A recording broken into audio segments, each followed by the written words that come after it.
Good afternoon, friends. So I have a new update on Social Security. The federal government has just released data that shows that millions of Americans are left at risk as Social Security funding dwindles. Several lawmakers are now concerned about the future of Social Security monthly benefit checks. Some seniors and retirees may see a slight decrease in their payments. Friends, please make sure you watch until the end of this video, especially if you are a Social Security recipient. Also know that I'll be giving away 4 $75 Walmart gift cards every week.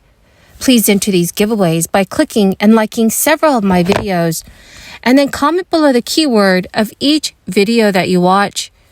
My dear friends, the more videos that you comment on, the greater your chances of winning these giveaways. I will also surprise several of you with $200 gift cards to say thank you so much, friends, for being part of this community. I will be announcing a winner for the $200 giveaway tomorrow, so please stay tuned for that video. Growing energy problem, serious crime problem, and the worst inflation crisis in decades. I talked to a lot of South Dakotans as I traveled around the state this fall, and over I heard about the toll inflation's taking on family budgets and on the livelihood of farmers and ranchers in our state. Since President Biden took office, the price of groceries has increased 18%. Electricity bills have increased by 22%. Utility gas bills have increased by 46%. Rent prices are up. Car prices are up. The price of car maintenance is up. Farmers and ranchers are facing higher feed costs, higher fertilizer costs, higher fuel costs. Gas prices have increased by $1.37 per gallon since President Biden took office. And the price increase for diesel, which powers so much farm and ranch equipment, has been even worse. All told, inflation is currently costing the average household a staggering $753 a month.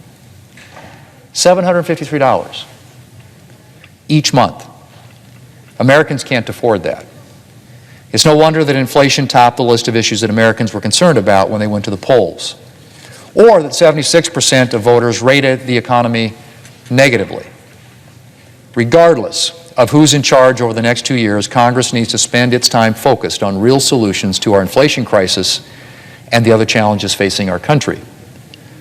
I want to congratulate our new Republican senators, and I look forward to the ideas that they'll bring to the table and working with them to implement solutions to make life better for American workers and American families. Mr. President, it's been a challenging few years for the American people, and there are some very serious issues facing our nation. But I have faith in the future. Every Congress represents a new start, a chance to chart a fresh vision for our country. The abrupt halt to almost all in-person operations at the Social Security Administration during the crisis was very hard for the most vulnerable Americans, undermining President Biden's pledge to ensure equitable government services. The Government Accountability Office released in a report that with its 1,230 offices closed for 2 years, millions of disabled and poor elderly people could not get help applying for Social Security benefits.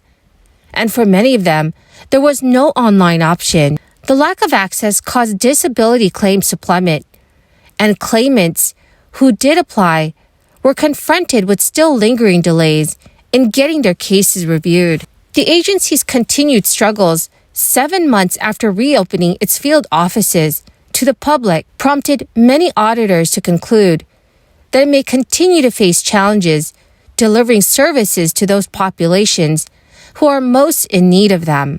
The recent report has found that Social Security, which is the last lifeline for millions of Americans, is still struggling to restore basic customer services and assisting millions of the poor, elderly, and disabled people who sought its help before the crisis.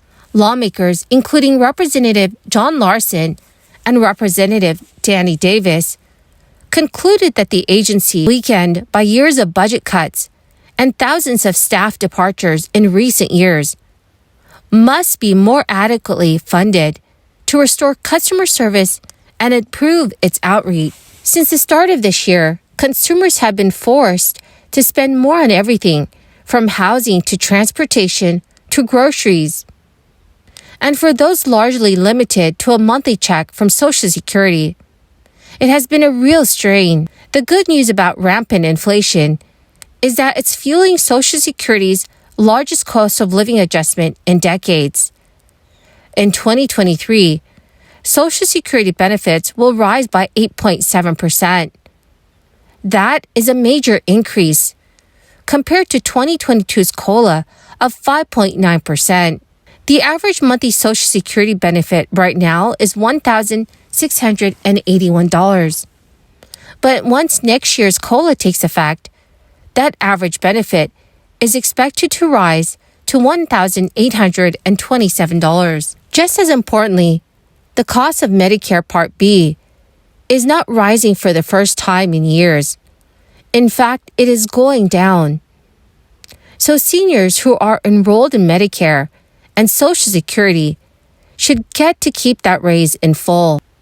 A monthly benefit of $1,827 might seem generous at first, and it's certainly a nice bump for seniors to look forward to. The next Social Security disability insurance payment is scheduled to go out this week, making it a total of 3 November payments that have been disbursed. According to CNBC News, the average disability benefit will increase by $119 per month to $1,483 in 2023 from $1,364 in 2022. So dear friends, what are your thoughts on this? Is this increase enough?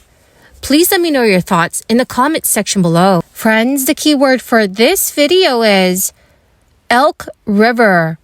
If you would like to enter the next Walmart gift card giveaway, please make sure that you click and like several of my videos and then comment below this keyword, which is Elk River, and additional keywords of any video of mine that you watch. And do make sure, friends, that you're also subscribed to my channel. Remember, friends, that the more videos that you leave a comment on, the greater your chances of winning these giveaways. President Biden will celebrate his 80th birthday on Sunday, marking the first time a sitting president has reached that milestone while in office, and also fueling speculation about how his advancing age will affect his political future. Biden, who was the oldest person to assume the presidency in January 2021, has said he intends to make another White House bid, even as his age-adjacent peers, including 82-year-old House Speaker Nancy Pelosi, have made the decision to step away from leadership in order to make way for a younger generation. President Biden said last week, "My intention is that I will run again. I think everybody wants me to run, but we're going to have discussions about it." So Biden is the oldest person to serve as commander-in-chief in the nation's history. If he seeks re-election in 2024 and wins, the president would be 86 years old by the end of his second term. He said he will talk over his future with his wife, Jill, and the rest of his family over the holidays. House Majority Leader Steny Hoyer, who is 83 years old, and House Majority Whip Jim Clyburn, who is 82 years old, also announced that they would step aside from their leadership posts shortly after Pelosi's declaration. So, dear friends, do you think that President Biden should run for a second term? Please let me know your thoughts in the comment section below. Well, my amazing and greatest dear friends, that is the end of my daily stimulus update video for today. Thank you, dear friends, for joining me here this Saturday afternoon. I want you all to know that I greatly appreciate every single one of you. I will be announcing a winner for the $200 giveaway tomorrow, which is Sunday. So please make sure that you do stay tuned for that video. Thank you and have a wonderful and blessed weekend.